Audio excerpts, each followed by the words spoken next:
today saying, you know, dear Speaker Hastie, we want this bill to come to the floor.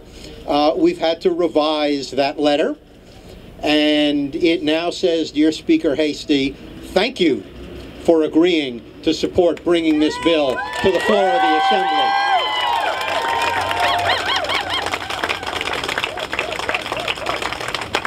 Now you may wonder, why is that so important? After all, if a bill, you know, passes one house, that doesn't get it to the governor's desk. But so many people will tell you that, of course, single payer is the only intelligent way to organize and finance health care. Everyone knows that, people will tell you.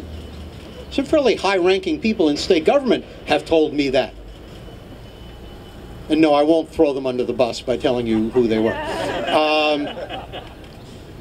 But then everyone then also says, but it'll never happen. Well, getting this bill passed in the Assembly, I believe, is an enormous step towards getting New Yorkers to start saying, well, of course this is the only intelligent way to do it. And yes, we can make it happen. And if people start saying, no, it's not impossible, we can make it happen, then people are going to start saying to their candidates for the legislature and for governor, why haven't you made it happen? That's right. And I believe that when New Yorkers start saying, yes, it is possible, and why haven't you made it happen, that is when the obviously intelligent solution to how to deal with health care in this state becomes not impossible, but inevitable. And all of you,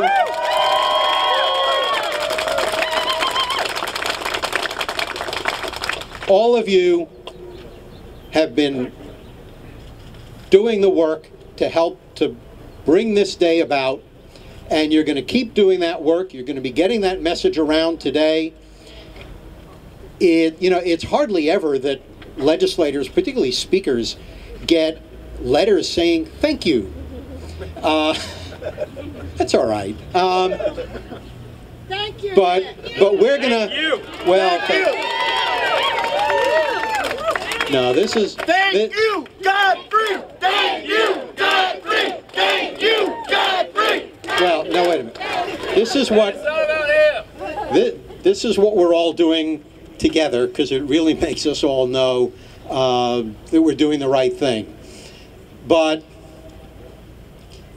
I think it's really terrific that we have this opportunity to get so many of my Assembly colleagues saying thank you to Speaker Hastie. This is what democracy looks like. Thank you.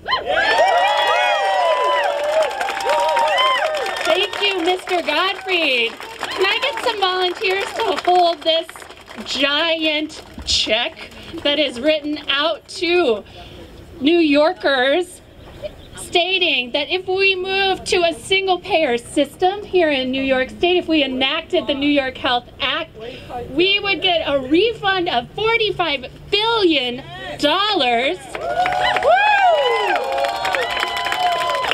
The savings is astronomical because so much money is wasted in the current system, denying people care, administrative burdens, CEO salaries, advertising. All that would be nixed, and we would be able to put health care dollars towards actually providing health care.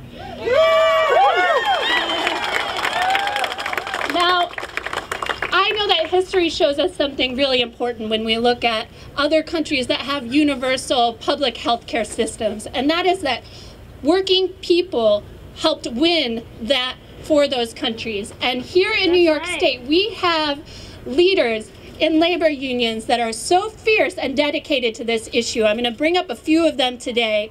First of all, I want to thank the New York State Nurses Association and 1199 SEIU, because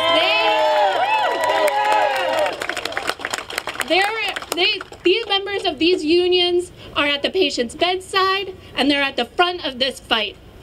And it's so important that we hear from them today, and so I'm going to bring up Ann Beauvais and Marva Wade from New York State Nurses Association. Let's hear it for the nurses.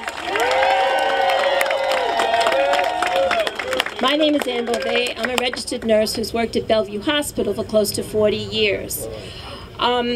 This takes me beyond that. This day takes it to my grandfather back in 1965, when he said to my mother the reason he was voting for President Johnson was because he wanted to make sure that when I got to be his age, I would have health care. To me, this is an extension of civil rights. Yes. This is an extension of the foundation of what we need to have in this country. And now we're taking it to a step of Medicare for all. It makes sense. It's right. Yes. It's cost effective for those bean counters. And I just want to say that my grandfather was right. Yeah. Thank you all. Good afternoon, my fellow advocates. All right. They say that even though we're a small group, I would like to see us pass across the street. But it takes a few of us to get the word out. My name is Marva Wade, and I'm a registered nurse. I'm also on the board of directors for the New York State Nurses Association. The New York State Nurses Association represents 37,000 registered nurses across the state and 160 facilities. So when you're nurses, everybody can't get off and work at the same time. We all know that. So those of you who took the day off, who worked last night and are here today, I thank you for your time. So as a registered